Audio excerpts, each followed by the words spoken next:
Hi, and welcome to another episode of Hot Takes with me, the Silver Fox.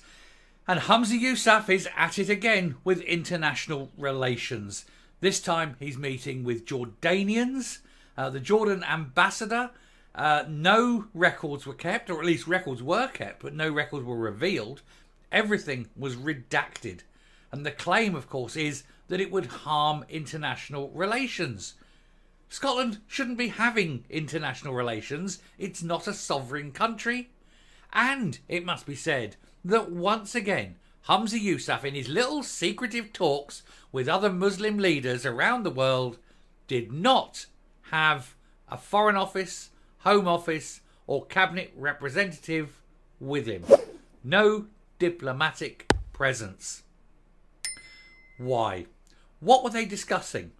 What kind of shady shenanigans is this crook getting up to now with foreign actors? It seems very, very clear that the man is working against the interests of Scotland.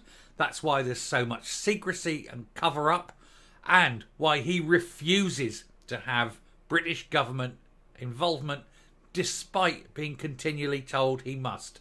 Will David Cameron finally grow a pair and do something about this? Because it's clear that Humza Yousaf is a security threat, not just to Scotland, but to the whole of the United Kingdom. He must be removed from office and he must be prosecuted. Let's take a look. So, redacted. Humza Yousaf in new secrecy storm as a meeting with Jordanian ambassador is kept top secret. Now remember, when they sing from the river to the sea, the river they're talking about is the Jordan River. So undoubtedly this was all to do with Gaza, and perhaps Humza was working out new, innovative ways of giving British taxpayers money to Hamas via the good offices of the Jordanian ambassador. Perhaps, who knows? Certainly Jordan is very much a supporter of Gaza. It figures that if they can get Palestine back, Jordan will take control of the whole of Egypt, you know, from the river to the sea. So it's in Jordan's interest to sort of push for this, almost doubling their land size. Very nice too if you can get it. So it is obviously a problem for the security of, well, world security, effectively. And then you have this man, Humza Yousaf, treating with possibly the enemy. This has got to be a national security matter. The First Minister met with the Jordanian ambassador in the UK in Butte House in December, but details of the meeting have been kept firmly under wraps by the secretive Scottish government. They should not be allowed to meet anyone. There should be no secrets and everything should be published. And if they meet without a UK representative, it has to be a crime. They shouldn't be meeting with anyone, but if they're going to, then they must be one. And it's got to be treasonous if they don't. He is undoubtedly, in my opinion, working against the state.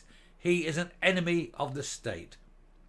But I will just say, and because we're going to have to tell you why, it's the Fred Flintstone and Barney Rubble of politics there, isn't it?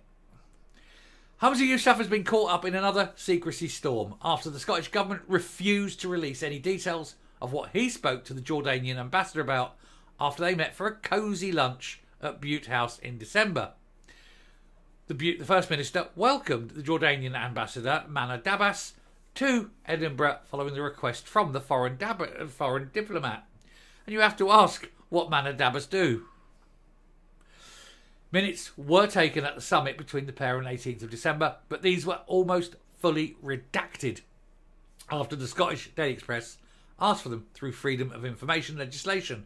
One of the big issues was it was almost certainly discussed was the war in Gaza, due to Jordan being the home to Palestine refugees from Israel and from Jordan wanting Israel to be part of its territory from the river to the sea. You have to wonder how much Jordan is pushing what's going on. The Scottish Government has made a habit of refusing to reveal what Mr Yousaf is talking about with foreign diplomats, as officials claim it would damage the relationship between Scotland and other countries. Scotland should not be having relationships with other countries. England does not have relationships with other countries. Wales does not have relationships with other countries. And with the exception of the Republic of Ireland, Northern Ireland does not have relationships with other countries. And the only reason Northern Ireland and the Southern Ireland have them is because of the Good Friday Agreement. Other than that, it is the United Kingdom that has relations with other countries. Anyway, one officials wrote, the Scottish Government cannot release the requested information in case of substantial prejudice to international relations. This exemption is subject to the public interest test.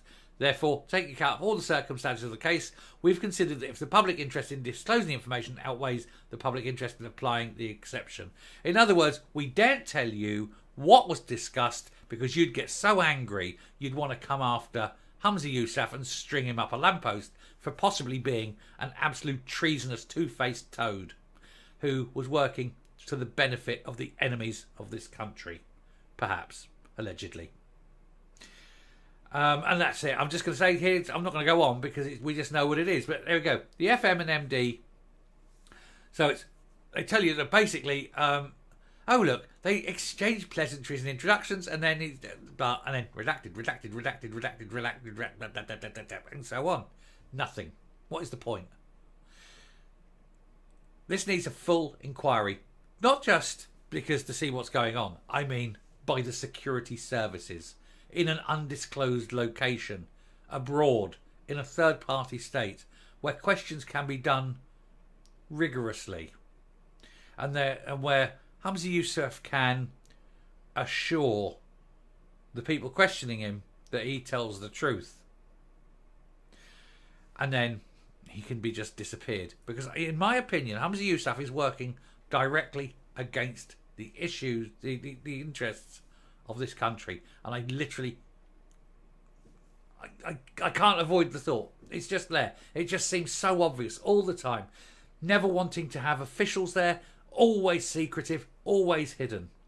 Why? What is he so ashamed of? Or what is he doing that he knows will get him into so much trouble? It needs to come out.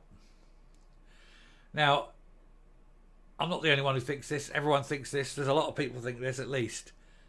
Why is he so shady? Why is he meeting with people like this and having secret meetings with people who will be one day the enemies of this nation? It's not his place. He's not diplomat. He's not diplomatically trained. What's he doing? What's he saying? MI5, MI6, GCHQ and Special Branch all need to be involved. It stinks, doesn't it? What's in that box? Samples. Bacteriological samples. Nuclear samples. We'll never know. It's all secretive. I'm coming up. David Cameron is the Foreign Secretary. Lord Cameron is the Foreign Secretary. And he is the one responsible for all this. And he has said that it has to stop. And he's threatened. He's made threats. Now, this is continuing to happen.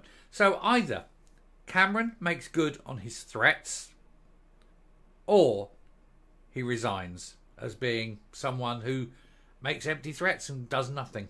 An ineffective weakling. Cameron must act or resign. And it's as simple as that. We cannot have Humza Yousaf continually breaking the rules, treating with the enemy, discussing who knows what state secrets, and then refusing, absolutely refusing point blank, to have UK officials there to oversee what he's saying and doing with potential enemies of this nation.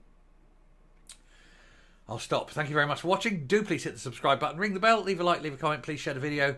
And remember, you can never, ever trust a man who does not have the interest of this country as his first and foremost thought.